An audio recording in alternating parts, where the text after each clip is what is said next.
Well, vlog number 3, I guess. This is the third installment on the updates. I installed the casters down here. So this thing rolls around now. The door shuts like so. The majority of the mechanical components are inside the lower transmission.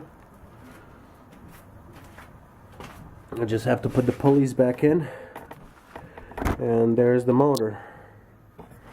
The motor actually spins pretty nicely. I just washed it and cleaned it up.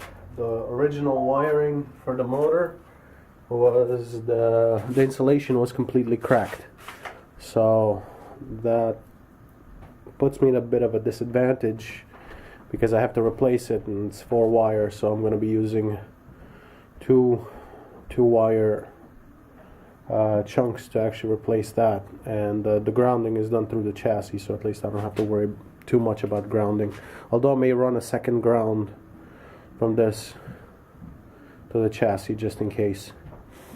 I disassembled and cleaned the switch and the switch mounting position. That's that tube right there. That tube right there. That's where the switch will be mounted. So tonight I'm hoping to do some electrical work and possibly get the motor running. We'll see. That's going to be the next cutaway. I also gave the first coat to the back cover, and believe it or not, this is after me cleaning up the floor. I took out, I gotta say, probably around 5 or 6 pounds worth of scale and dirt that came off of this table and the lathe itself. So it was a lot of scraping, and one of the main advices I can give to people is to use this style putty knife. The thinner the better, and this thing will scrape up a storm, and it's actually a little bit better than the wire brush to some degree because you're not putting out a ton of dust with it. You scrape it, you vacuum it off, then you can go over wire brush and then the flap wheel if necessary. Now, some of the people in the audience who are a little bit more astute will notice at the bottom of it looks like hell, and that's because it has been scraped. The metal is just that deformed and then pitted, and no, I'm not going to be doing any body work on this. I really don't. Again, this is not a showpiece. This is going to be a tool. Not going to be, it is a tool. So for me, having some pitting on the body work, don't care. As long as the lathe itself works properly, that's what I need to do. So the next step is the lower gearbox and the wiring. Then I have to put in new belts, and after that is preparing the ways mounted on the table, and so on and so forth. I'm going to be taking it systematically. So I set the foundation here. There's 2 coats on the top, actually 3 coats on the top table, 2 coats on the rest of the body, because it really doesn't need to be all that thick everywhere else. And the top actually has a drainage hole in it, and there's a pipe that goes to a bucket. You can put a bucket underneath this thing, and so if you use any cutting fluid or anything like that, this thing will drain it all out, and you don't have to, spill it all over the place. At least in theory. In practice, we will see.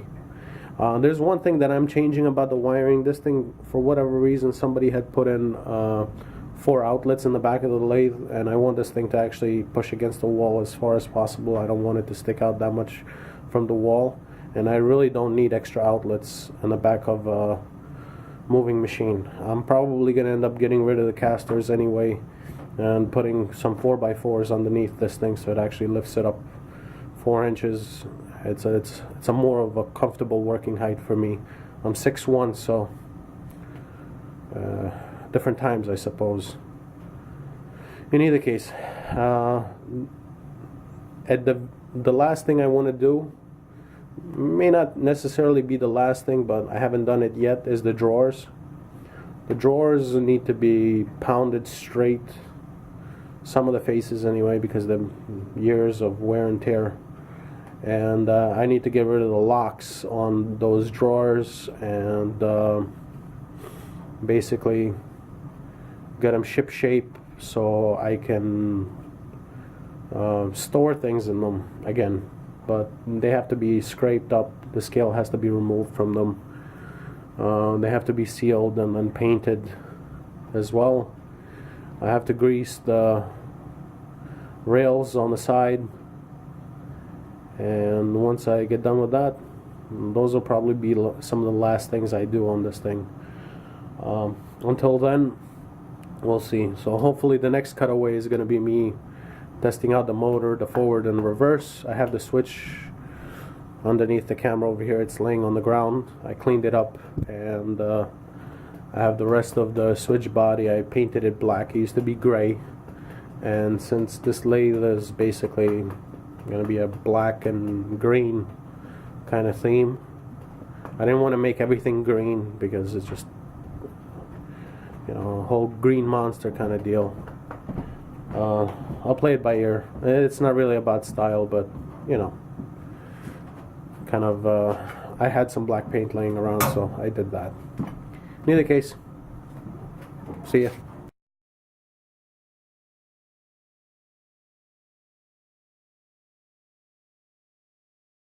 Well, I kept borrowing time here and there. The cabinet is finally done. There's the switch. All the wiring is complete. This actually shuts, and there it is. The motor is wired in there. Alright, take it easy. The motor is wired in there, and the quick change belt option works. I used automotive serpentine belt, running backwards for the smooth belt for this. This locks it, and there it is. It's transmitting power. That's forward, that's reverse. So everything is wired. She is working. I am quite happy to be done with this portion of the lathe. It was actually quite painful, much more so than I expected. As you can see, the motor in there. The motor is not original. It's a 1/2 horsepower, which is the original rating of this lathe, but it's a newer GE motor, which is just as well, because judging by the original wiring that was in there, the original motor would have probably been a fire hazard. This one, actually, the wiring inside of the motor is fine. I replaced all of the wiring on this. The contactors on the switch are perfectly fine. I used a 15 amp extension cord, cut it up, and used the wiring for it. I also get a generous amount of wiring for this lathe in case I need it. If I don't, I can always coil it up and put it behind there.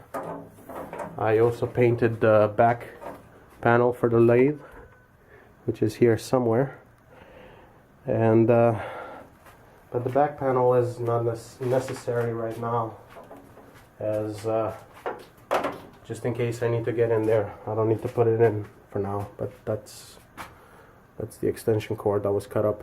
It's an older extension cord, and it's maybe a year old, and during the home renovation it got covered in paint, so on and so forth. Don't really care. It's not a pretty extension cord, but it's functional.